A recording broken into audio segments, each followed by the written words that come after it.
1 out of every 100 adults is in prison right now in our country, the land of the free. And in these tough economic times, it's costing states $50 billion a year. Per capita, we have more people in prison than any country in the world, including China. In 1990, 1 million Americans were in jail. Now, it's 2.5 million. If prison population continues to grow at this rate, in 120 years, we will all be in jail. And although I don't hold a degree in political science, that sounds like a bad thing.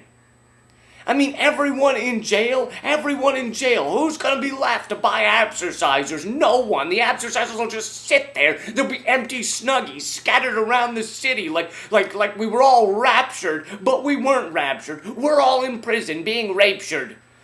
There are obviously some crimes that deserve to land you in the clink, like murder, rape, sex with a confused, endangered snow leopard, starring in a commercial when you're already a millionaire, or owning a subscription to Us Weekly. There are things that deserve jail, but a lot of people are in jail for genuine poor choices. You know, some guy while drunk and broke and depressed steals a car and then he's sent to jail for 10 years. Meanwhile, JP Morgan Chase can steal your car, your house, your plan for the future, and get a bonus, a facelift, and soul replacement treatment, because the last one has degraded into a tar-like substance. We cage the drunken car thief like an animal, but if you accidentally invade the country of Iraq because you did too much blow in college and didn't listen during the class on weighing the pros and cons of spotty intelligence, then you not only don't go to jail, you get a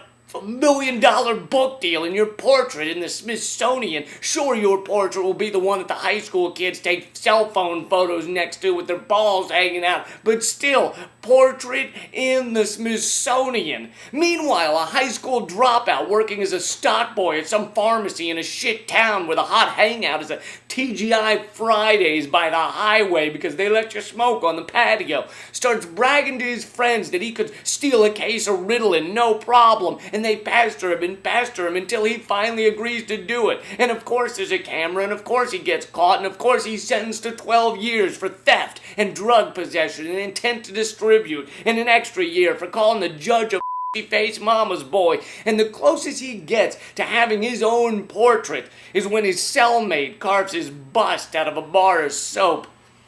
We have a system where weak, sorrowful idiots go to jail for years, destroying any hope they had of a regular life, while the rich, powerful idiots get rewarded for their poorly executed evil plans with an airport and a boulevard named after them.